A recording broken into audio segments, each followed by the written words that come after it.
Hello everyone, Ben Williams down here at the bar tonight, and what I'm doing is this Management Monday episode that we're going to start featuring on the Whitetails and Whiskey channel because we are primarily a whitetail channel that enjoys a little bit of whiskey. So with this kind of series, what I wanted to do is start it off with something really practical this time of the year. We had kind of snowy, wet conditions today, so I wasn't outside doing any habitat work or anything like that, but what I am doing tonight is going through a couple of these cameras that I let soak all season long. So these cameras, I approximately put them out or refreshed them with batteries after the summer use, put long-term batteries in them, and then put them out right around probably the 16th or 18th of September. And what I'm doing now is literally going through cards that have been soaking all season on these cameras. These are areas that you can't get back to readily. So a good quality camera is first and foremost with this. Cell cameras are great. I personally don't run any cell cameras. In most of my hunting locations, I've only ran like one ever, and it was just really a trial run. But most of my cameras are soaking cameras. I don't pull them until I'm in there hunting that location, trying to recover deer in that location, have a severe weather event, um, especially during season. So what I'm a big fan of is letting cameras soak and pulling data and then using previous year's data with the 1 year rule to hunt and harvest those deer. So tonight we are drinking down here at the bar E.H. Taylor Single Barrel, which is one that I got from Ryan's Liquor in Canandaigua in a holiday bundle basket. Got a nice little jigger full right here, little ounce-and-a-half pour. And this is one I haven't really been able to get into, so we'll see how it goes. But this camera had a little over 11,000 pictures on it, so putting big 1632 gigabyte cards in them. Usually run them on double burst or triple burst. This one was set on triple burst. This is a Gamekeeper camera, which is made by Covert. So what I'll do now is, if you can see, I'll flip through these pictures. Oop, look at that. So I don't know if this buck made it through or not. This is one of my properties that I hunt up in Wayne County. Really cool buck working a scrape. This one I'll catalog just for the data for this buck that he showed up late September. This is September 30th.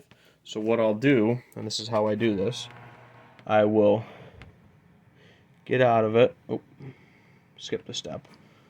So this is 475. So I'll go down to picture 475.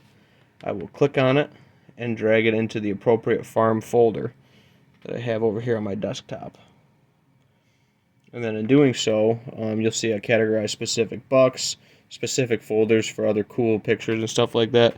This is a survivor off of one of my farms that I hunt. This is Curly, the last of the Three Stooges, and then different bucks, different farms, different stuff like that. But that's how I go about doing it, guys. And I'll categorize this and go through it, pull the data, and then select it into specific bucks and target it for specific bucks. But like you can see here, people say, can't believe deer are scraping. Here's a nice doe, mature doe working a scrape, and this is September 30th. Got some squirrels, other miscellaneous animals on this camera. But I have a whole bunch of pictures to go through on this camera. But that's my Management Monday tip for you guys, is don't be afraid to let these cameras soak. And just because they're not giving you the, quote, most recent information from your farm, doesn't mean that it's not valuable information. With being able to sit down, cool squirrel picture. So I just don't care all about the deer, but sometimes there's cool squirrel pictures to boot in there too. So, yeah, that's my tip for you guys. This is a perennial scrape location underneath an oak tree, which isn't very prevalent on this property. There's not a lot of oak components. So when this one was up on the edge of this was an old pasture lot back historically. I snapped the branch off, like you can see here. Let me see if I can get another couple deer pictures here. So you see I got the scrape branch that I broke. Nice wiry red oak handle type dip to simulate a vertical licking branch. And then that's what's used. Look at this. Perfect timing. Got the does coming up, checking it out, being social, all that good stuff. Both of them touching on it, hitting on it. And that's early October. got does hitting scrapes. So with those historical signpost scrapes like that, it's a social hub. Good movement. There's a stand location not far from that scrape. I do love it because it is such a valuable perennial scrape. That scrape's been there for the last 10 years or plus that I've hunted this property. Um, Really good scrape, really cool location here.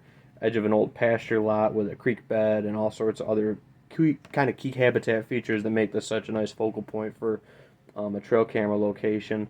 And just your kind of tip of the day is compiling this data and using these pictures from past seasons to help you be successful. We killed um, 2 of our last 4 bucks this past year. We'll call it 3 because halfway was on a 1 year rule. We didn't know it. We weren't hunting him on it, but Dad killed him on a 1 year rule where he was supposed to be. Even though he wasn't hunting the data, he was just hunting good current conditions. But St. Patrick, who was 5 or 6 years old, and Double Wide that my dad killed, we killed both on 1 year rule data, looking at where these bucks start to slot in historically year to year to year. So don't be afraid to look at data from past seasons to help you be successful this coming up season.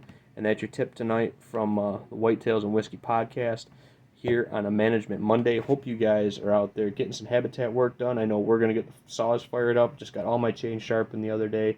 Saws running. Did a couple test cuts with them. They're cutting fine. All good. Air filters and stuff were all done last year, so I probably got another year or so on my air filters and everything like that. Did fuel filters as well. Did a full maintenance kit on both my saws. Well, I run 3 saws, but my 2 primary saws that I run for habitat work. So hope you guys get out there, get some work done.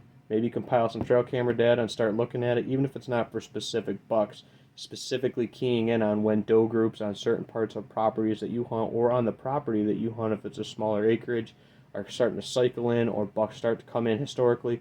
You will see those dates historically be used year after year or on a somewhat cyclic pattern. So hope that helps you guys this upcoming season and off season to be more successful in the 2023 deer season. Ben Williams from the Whitetails and Whiskey podcast.